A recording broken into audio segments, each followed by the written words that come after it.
You look good. Well, thank you. Christmas. Merry Christmas. Thank you. I am in a car with Carol Murray. Yeah, that's your mom. That's my mom. Thanks for doing this. You're more than welcome, honey. Awesome. So, as per I'm in a car fashion, Yes. would you be so kind to give a little quick rundown of, where you've come from and what it's been like, I don't know, having me as a kid? Well, you're one of the easiest ones. Oh, nice. Yes, You hear that, Ryan and Scott? Yeah. I think it's also, it's probably a little bit of two. I'm the youngest of three by like 7 and 10 years. So I think Ryan and Scott did a good job of like breaking you in. So by the time I came around, I was like, you're good. It's a cake. Yeah. Yeah. Well, there is one story that I can tell you that is really, really good. You went to kindergarten, fine. You're in grade 1. You come back about 3 weeks into grade 1. You're crying. You're absolutely apoplectic. I'm thinking, what's the matter? I've been waiting years and years and years and years to learn, and I'm not learning anything. So I had to go to the school, and I said, give the kid a workbook.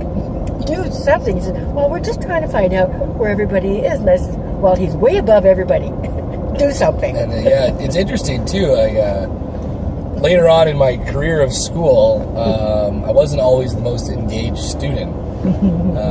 But a lot of it was because I wasn't challenged. And so when I had to do it, I did it. But now that I'm out of school, university was a lot better. Yeah. But I've partaken on this quest of like constant learning. And so it's neat to hear that it was true even when I was 6 years old. Grade 1. Yeah. I've been waiting years and years to learn. That's awesome. So one of the things, I liked it. One of the things I talk about a lot with sales training. Yes. And I've mentioned it a couple of times on I'm in a Car. But it's this idea that sales isn't between you and the prospect. Sales is between you and your mother. No. And it's all about this idea of these scripts and these tapes that we develop as kids between our own years of like, children should be seen and not. Oh, heard, yeah. Right. Yeah. Or like only speak when spoken to. No, yeah. Or don't talk about money. It's rude to talk about money. And all these things. Not to say you did though, but those are like stereotypical kind of parent tapes. Yeah, those are my grandparents. Those are your grandparents. Yeah, and like 100%. So and this is all done through like transactional analysis and something called unsupportive bicycle. Oh. And so it's like understanding where these things come bicycle? from. Bicycle. Oh, thank you. So like how you purchase things and how you go about selling things. Okay. And also bicycles. I love bicycles. You've had a few. yeah, totally. And so one of the things that I've never been afraid to just go up and talk to strangers. Right. Especially in a professional environment. And always. Yeah. I know. Whether it's unsafe or not was a different story, but I've always been really open to meeting people. And it's served me really well. Yeah. Now, going back to the grandparents thing, I had a tape from Grandma. Okay. From your mom. Oh, yeah. That was don't make money off friends and family. Oh, yes. And I honestly, when I got into business, I would circumvent the process of the company to try to hook up a friend, and then it wouldn't go well because they didn't get put through the proper processes, and it would just be no good. But it was all because I didn't want to make money off my friends and family. Right. And I could literally see Grandma saying it to me in front of the cottage. Don't make money off your friends and family. Yeah. And don't run for politics. It's just terrible. Yeah, well, I might keep that one. Oh. I might keep okay, that. please. We'll see. Okay. But one of the ones that has always stuck with me, from you, is always be prepared to be spontaneous. Yep.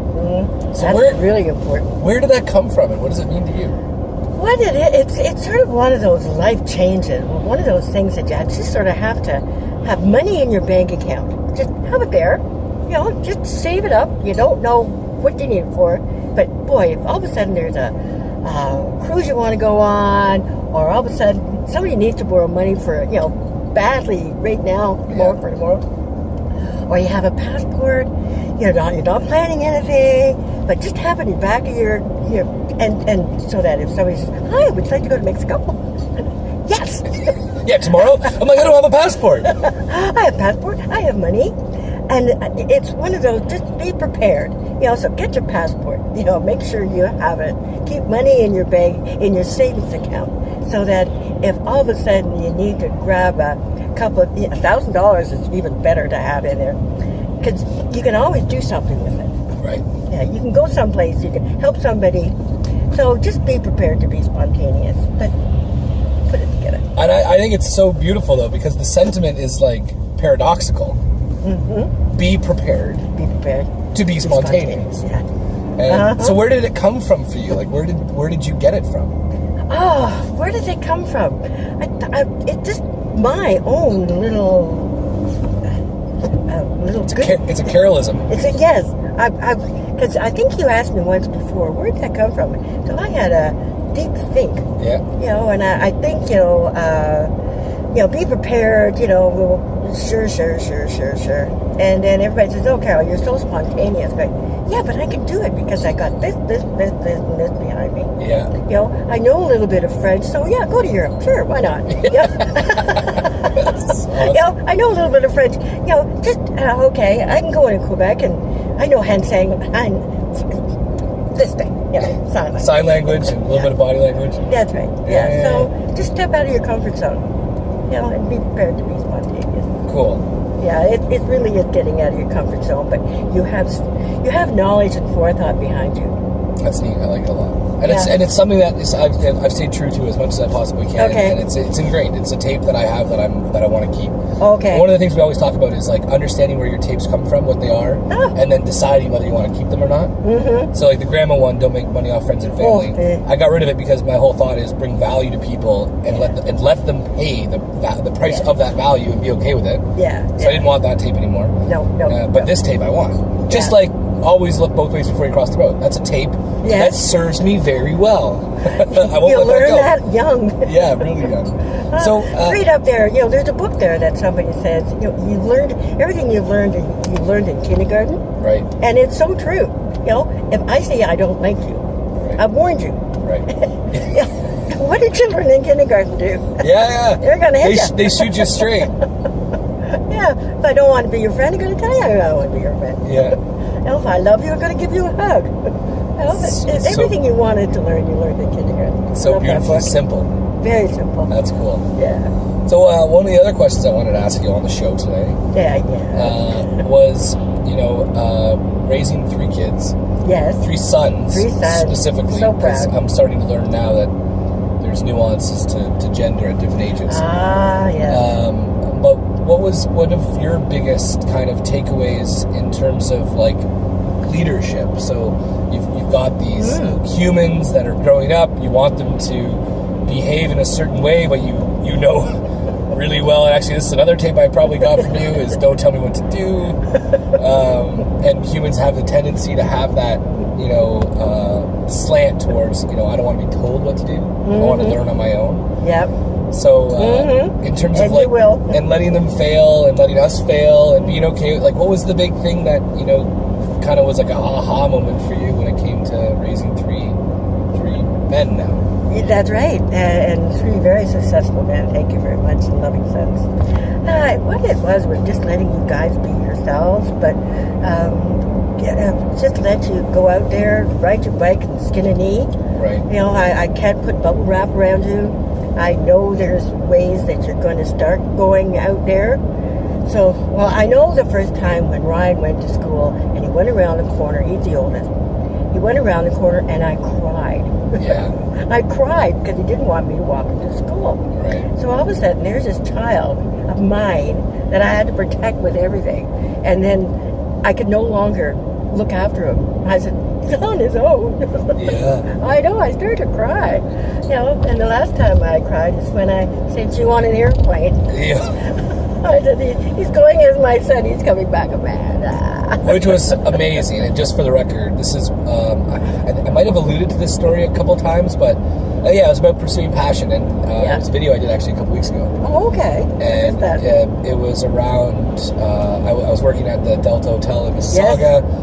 Through a series of random and unfortunate events. Yep. I was no longer working there, which I'll go into the story in more detail some other time. I think it's got something to do with China or Yeah, that's right. Tokyo. Japan. Yeah, yes, Tokyo. Okay. Yeah, okay. Delta Tokyo. Anyway, Okay. I'll go there another time. love the But I was stories, by the way. devastated because I was in this gig for, I didn't go to my first year of university. I did a distance education course just so I could keep the job. Yep. And I thought I could work through the company and travel the world. And I was like really jazzed on being there. And then not being there really hit me. Yeah. And I was down and out for maybe 5-6 days. And then I decided to think about what do I want to do? What am I passionate about? And I was really into snowboarding at the time. Mm-hmm. So I looked into job fairs locally at some of the bumps in Ontario and then decided, wait, why don't I just call Whistler Blackcomb? Long story short, I called them. I got an interview at a job fair on the Saturday. It was a Wednesday. I called, and it was about noon when I made the call. And my mom was at work, and so I started packing my bags because I was going to fly to Whistler in a day. And you bought me my one-way ticket. I did. And I will I be see forever. you prepared to be spontaneous. Yeah. You didn't have a one-way ticket budgeted. That's for sure. No, I did not. And I'm forever grateful for that because that really was one of the most profound moments of my life. Going to Whistler. Well, you had a choice of jobs. You were either going to go to Whistler and way out of your comfort zone, or go up to Blue Mountain, which was way in my comfort zone. Right. And I said, no, you have to travel. You have to go. And it was the best thing that ever happened. So thank you for being there. Always. You've always been there for me. I think it's a huge part of why I have the confidence to go fail. Has been a big part of your role in my life because you always gave me the push to say, go do it. Yeah. See what happens. Go do it. You're good. That's a good start. Yeah. It just the same thing as I've done to both of your older brothers too. Go ahead. Go outside your comfort zone. It's way past my comfort zone, which means it's going to be way past yours. I know what's going to be some of the outcomes, experiences. Yeah. But experiences, that's the only way you're going to grow. Cool. Yeah. Well, thanks for doing this, and I love you forever. I love you forever too. Right. Thanks, guys. Bye.